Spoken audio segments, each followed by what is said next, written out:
I have a theory. My theory is that it is very beneficial for parents and kids to play role playing games together. That is only a theory because I have no practical experience with either side of that equation.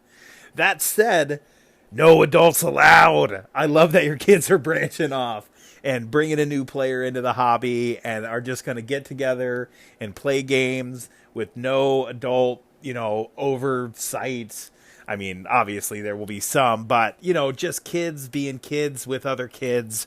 I think that is really, really important, and I just love it that they're doing it.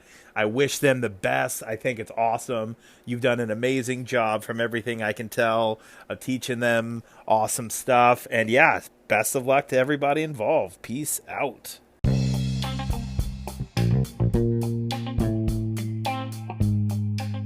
Hello, I'm Colin Green, and you are listening to Spike Pit.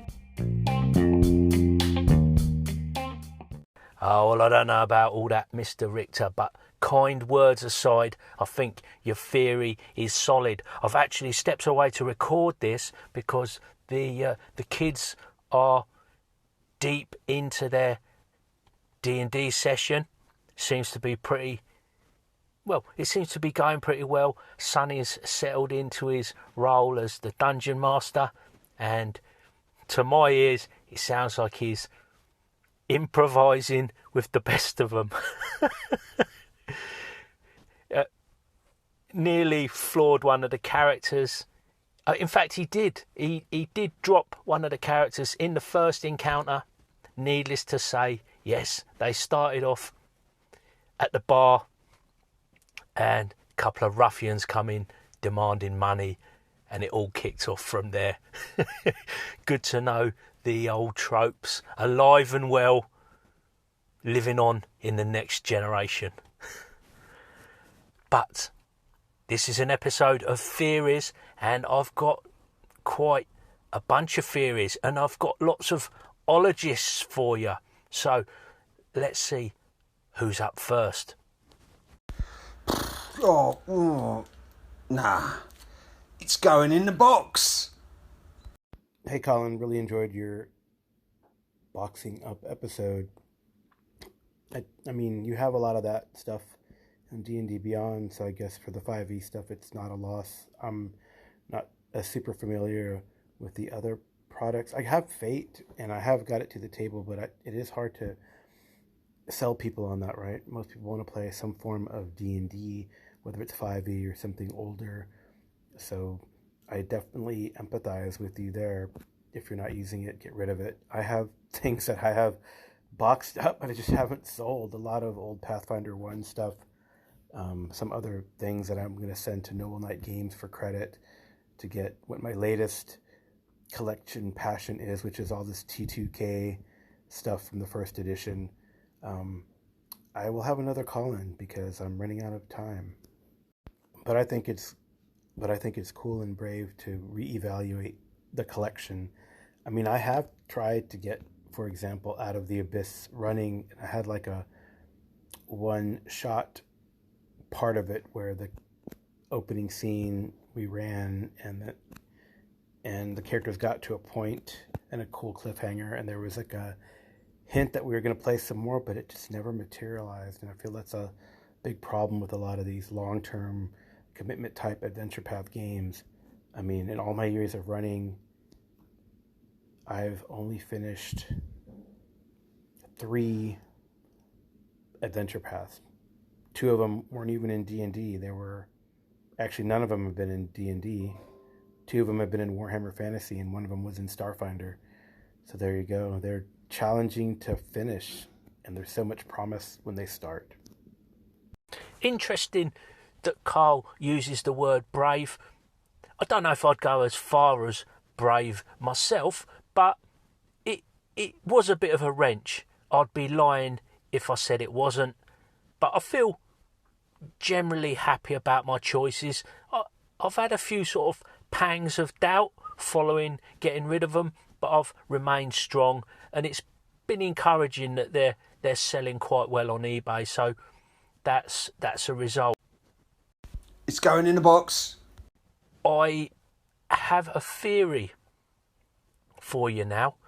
We're moving from one ologist to another. We're going to be hearing from the ludologist himself, Loco Ludus. It's Barney. And I said to Barney, what do you reckon about this business of boxings and unboxings? I think I've got a bit of a theory that there's some tension there. I don't know if anybody remembers playing party games like Pass the Parcel, unwrapping layers and the excitement building up, who's going to win the prize. There's definitely a vicarious enjoyment that you get from hearing of these boxings up, but it's not intuitive. I think you're absolutely right, Colin. The audio unboxing is a funny thing, but it certainly has some quality to it. It has something about it. And of course, you're boxing up, the reverse of that whole thing is a wonderful addition to the genre. But I think there are a few interesting things going on with it. I think in terms of a listening experience, that it has something. It varies the tone of a podcast. There's a kind of process going on when somebody opens something up. And why does it work just, as an audio thing? I think because with podcasts, we are largely talking about people's thoughts. So we're listening to someone's thoughts and the sound of the box. And if we're focusing on the visuals all of the time, perhaps we lose sight. We forget about the thought response, and we look at just what things are made of, which is good and important. But companies often have their own pictures of their own products. Now, we get into the whole kind of sponsorship and endorsement realm. And of course, I think it's really good to signpost when a review copy's been given or whatever, as I know you do and most other people do. But you can't get away from the fact that you're promoting a product in some way. We are doing that. If we choose to unbox something or even box up something, you're still kind of dangling it there as a thing and saying largely nice things about the stuff. But if we're not getting paid to, cream all over some new hotness, if we haven't even got it given for free to say more or less nice things about it, then I think the way is open there. And I mean, just to say, I think there's that old adage, if you don't have anything good to say, don't say anything at all. So one would, if we take that as a premise, then it's all good.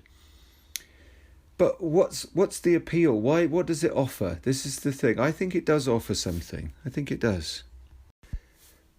Most podcasts, all podcasts probably, and all reviews for that matter, they all have a subjective aspect to them, and so in our podcasts we're sharing the things that have caught our eye or our ear or our touch or whatever, and we are giving the listeners a bit of another dimension to it all, another aspect. And again, it's this kind of thinking, this thought process, and I think that has something, because you don't get that in the same way from a review or just from images.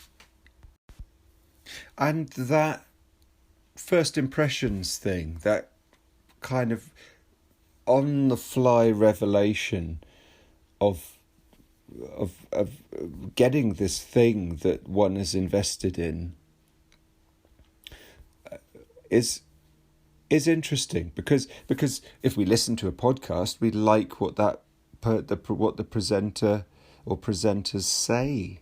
And so to get a sense of those first impressions, I think is quite important. So I think handled in the right way, an unboxing or a boxing up can be a worthy element in a podcast. Quite a lot to unpack there, folks. I'm sure you agree. A very rigorous and comprehensive response on the business of boxology by the ludologist himself, Loco Ludus. It was Barney. Before that, we had some GMology from the GMologist himself, Carl Rodriguez, and kicking the show off with some awesome, as ever, Joeology from Joe Richter of Hindsightless. Thanks, fellas, for your input. As always, I couldn't have done it without you. It's going in the box.